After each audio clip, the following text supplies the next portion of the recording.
আসসালামু আলাইকুম। আশা করি ভাই আপুরা যে যেখানে আছেন ভালো আছেন, সুস্থ আছেন। আলহামদুলিল্লাহ আমরা সবাই ভালো আছি। তো দুপুরে রান্না থেকে আপনাদের সাথে কথা বলতে চলে আসলাম। গেল কালকে ভিডিওতে আমি দেখাইছিলাম যে আমি কোটা বাছা করতে বসবো, আমি বলছিলাম। তো সেই কোটা বাছা করেই রান্নাটা বসায় দিলাম। আপা আর আমি দুজনে মিলে একসাথে কাজ করতেছি যাতে খুব তাড়াতাড়ি হয়ে যায়। তো আপা হচ্ছে বাইরের কাজ করতেছে, পানি আনা, থালাবাটি ধোয়া সব কিছু গোছাতেছে, আমি একটু বসে বসে রান্না করতেছি। আর আজকে বেশি কিছু রান্না করব না। সালমান যেহেতু মুরগি গোস পছন্দ করে, এই জন্য ওর জন্য মুরগি গোস ভাজলাম আলাদা, একটু শুধু ভাজিয়ে রাখছি বাটিতে করে, আর একটু আলাদা করে ভুনা করা হয়ে গেছে। ভাতও হয়ে গেছে, আমরা দেশি চালের ভাত রান্না করলাম। আর এখানে হচ্ছে গরুর জন্য পানি গরম দিলাম। আর অল্প করে একটু পাঁচমিশালি মাছ, এগুলো হচ্ছে ধরা মাছ। তো ওগুলো আগেই কাটা ধোয়া ফ্রিজে ছিল, ওইটাই আজকে বের করে অল্প করে একটু রান্না করতেছি। তো বিকেলবার আমরা আলাদা রান্না করবো আবার রাতের জন্য। আর এখন যেটা রান্না করতেছি এটা শুধু দুপুরের জন্য। তো মানুষ আমরা যদি অত বেশি না, আমরা মা ছেলে দুজন, আপারা আছে যা তিনজন, পাঁচজন, মোট 8জন মানুষ, সাফানরে নিয়ে হয়তো 9জন। তো আমি বাড়িতে বসে যেরকম আমার নিজের মতো করে কাজ করি, তো আপনাদের সাথে শেয়ারও করি সেটাই। আর এখানে বসেও আমি সেম একইভাবে, আমার আপা বলছিল যেহেতু ভিডিও করবে তাহলে একটু গুছিয়ে গেছে ভালো করে আর নতুন কড়াইতে দিতে পারো। তা আমি বলছি দরকার নেই, আমার একদিনের কাজের জন্য আপনারা আরও বেশি কাজ বাইরে যাবে। আর আমার বোনের সংসার এমনিতেই অনেক কাজ বেশি, তো এই জন্য আমি আর নেই। হ্যাঁ, যেগুলো সবসময় ব্যবহার করে ওগুলো আমি আবার আজকে যে ব্যবহার করতেছি, বা আমি বাড়িতে বসে যেভাবে আপনাদের সাথে শেয়ার করি, এখানে আসার পরে সেম একইভাবে কোনো কিছুই নতুন করে বের করে নিই বা কোনো কিছুই দেখা যায় আপনাদের দেখানোর জন্য কিছুই করিনি। হ্যাঁ, আর কি। তো সালমানের জন্য গোশটা ভাজে দিছি, গোশটা ভাজার পরে মাছ ভাজলাম, একটা গ্যাস আসতেছে, এই জন্য সালমান, ওর কাছে মাছ ভাজার ঘ্রাণ ভালো লাগে না, এই জন্য সে দৌড়েছে নাকে কাপড় দিয়ে।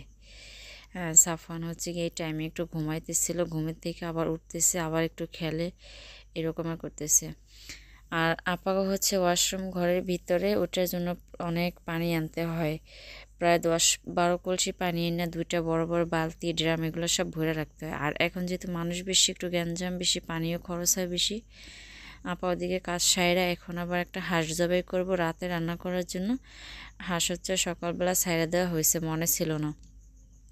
তো হাঁস লড়াই ধরতে গেছে, আমি আর সালমান এই ফাঁকে কবুতরের বাচ্চা দেখতেছি।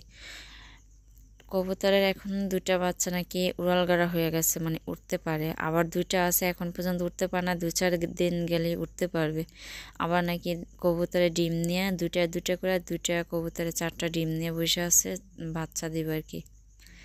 হ্যাঁ, তো ভাবছিলাম একটু আপনাদের সাথে শেয়ার করব, কিন্তু পারতেছি না। এখান থেকে চেয়ার নিয়ে আমি মনে করেন 2 হাত দিয়ে একটু দেখার চেষ্টা করতেছি। মানুষের এই যে শব্দ পেয়ে ওরা এমনভাবে ভিতরে বসে আওয়াজ করে কবুতর, খুব ভয় লাগে যে যদি হাত দিলে ঠোকর দেয়, এই জন্য আর ভিতরে হাত দিইনি।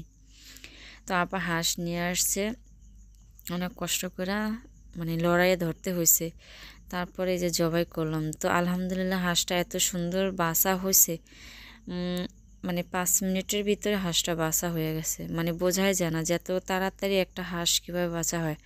অবশ্য হাঁস বাছতে কিন্তু অনেক বেশি কষ্ট হয়। তো সেই হিসেবে 5 মিনিটের ভিতরে একটা মোরগ বাছতে যেটুকু সময় লাগে, একটা হাঁসও ঠিক সেম একই সময়ের ভিতরে বাছা কমপ্লিট হয়ে গেছে।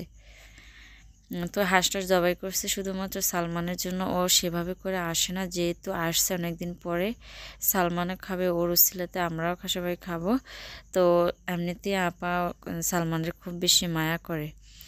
আর এমনিতে শুধু সালমানের না, আপা সব বাচ্চাকে অনেক মায়া করে, তো বিশেষ করে সালমান তো আরও অন্যরকমের। তো এই জন্য ওই যে দুপুরে আমরা মুরগি রান্না করলাম, মাছ ভুনা করছি, রাতে আবার এই হাঁস জবাই করবো, আর যদি সম্ভব হয় পিঠে বানাবো। এটা আর কি অ্যাডভান্স বললাম আমি, শিওর আমি জানি না, যেহেতু এটা আমার বোনের বাড়িতে আসছি, বলা যায় না সে কোনো পিঠা না খাইয়ে ছাড়বো না, এটা আমাদের ধারণা আছে। তো আমরা আসি 6 মাস পরে, বছর পরে, বা বছরের ভিতরে 2-3 বার যদিও আসি, দেখা যায় আমরা সবাই, আমার ভাইয়ের বুড়া সহ সবাই মিলামিশা কাজ করি। আর অনেকে তো এভাবে করে কাজ করে না, এই জন্য আমার আপার যে চাচি শাশুড়িরা আছে, জালেরা আছে, তারা শুধু ঘুরে ঘুরে আসে আর দেখে আমি কি কাজ করি, শুধু হাসাহাসি করে আমার নিয়ে, আমি এত কাজ কিভাবে করি। হ্যাঁ আসলে বাচ্চা কাচ্চা থাকলে বেশি কাজ করে সুবিধা করা যায় না। মা আপনার মোবাইলে কি চাপ দিচ্ছেন উল্টো পাল্টা?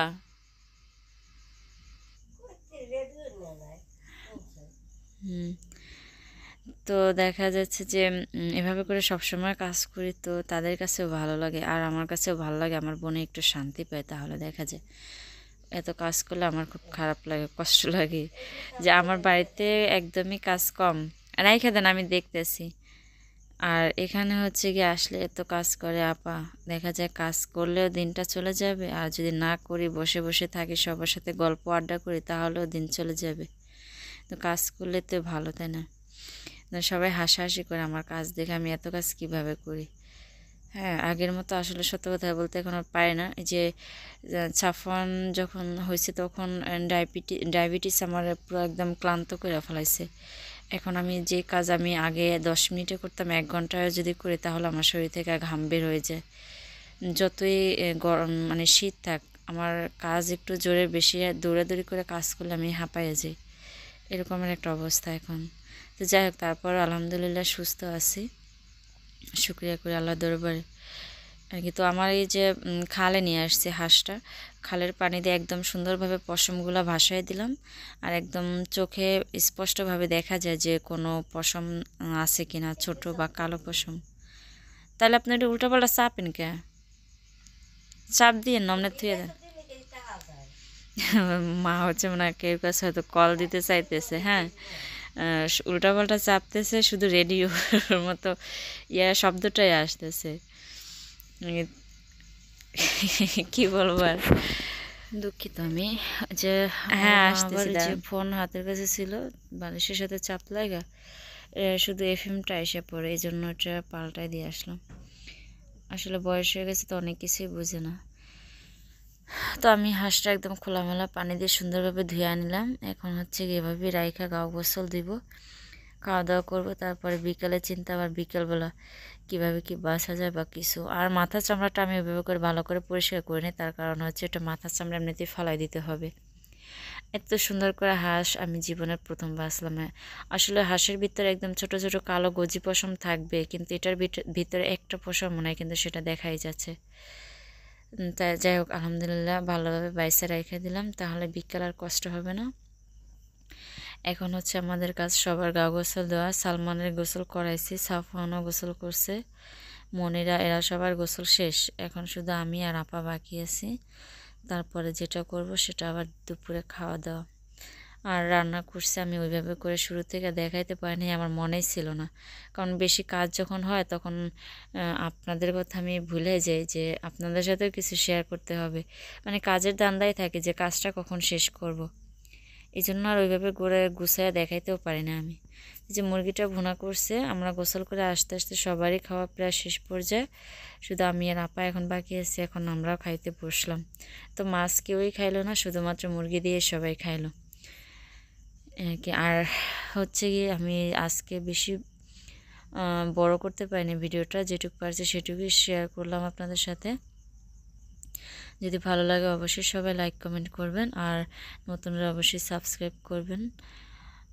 আর যদি ভুল ত্রুটি হয়ে থাকে, আমি করে থাকি, সবার কাছে আমি ক্ষমা চাই, সবাই ক্ষমা করবেন। ভালো থাকবেন সবাই। আসসালামু আলাইকুম ওয়া রাহমাতুল্লাহি ওয়া বারাকাতুহু।